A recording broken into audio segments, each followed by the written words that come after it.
Hello everyone, and in today's video, we're going to understand Kirchhoff's laws in a very simple way. If you're studying electronics or electrical engineering, then Kirchhoff's Voltage Law and Kirchhoff's Current Law are the basic pillars for you. Today we will see how these laws work and why people often make mistakes at a simple node. First of all, let's talk about what Kirchhoff's Voltage Law and Kirchhoff's Current Law are at a basic level. Look, Kirchhoff's current law only tells us about the flow of current at a single node or junction. On the other hand, Kirchhoff's voltage law tells us how voltage behaves inside a closed loop.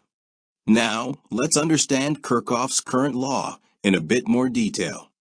Its basic rule is that however much current enters a node, the same amount of current must also exit from there. This means sum of entering currents equals the sum of leaving currents. For example, look at the screen. Here we have different currents, such as I1, I2, 12 milliamperes, and 4 milliamperes. Now, let's solve this example. We have two main nodes, node A and node B. If we focus on node A, you can see that current I1 is coming inside, while current I2 and a 3 milliamperes current are going outside. Similarly, if you look at node B, a 12 milliamperes current is entering there, and along with I1, a 4 milliamperes current is exiting. So our equation will be I1 equals I2 plus 3 milliamperes. And it's our second equation.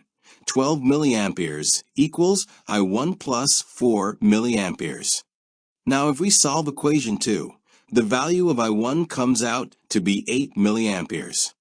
And when we put this 8 milliamperes into the first equation, we get the value of I2 as 5 milliamperes. Did you see that? How easily we found the currents. Now, let's move on to Kirchhoff's voltage law. The simple principle of Kirchhoff's voltage law is that the total sum of all the voltages around any closed loop will always be zero. Look at the circuit given on the screen. Here we have resistors R1, R2, R3, and some voltage sources like 5 volts, 15 volts, and 30 volts. When we move around the loop and add the voltages, the equation is formed like this. Voltage drops across the resistors and the balance of the sources. After the final calculation, we find out that the sum of these is equal to 50 volts, which the sources are providing. But friends, people often make mistakes here. The most common mistakes happen when you do not pay attention to the sign convention or when you forget a resistor or a source in the loop. Therefore, always focus on the direction of the current and the polarity. At the end of the video, a small question for you. If 6 amperes of current is entering a node and 2 amperes is going out from one branch, how much current will come out from the other branch?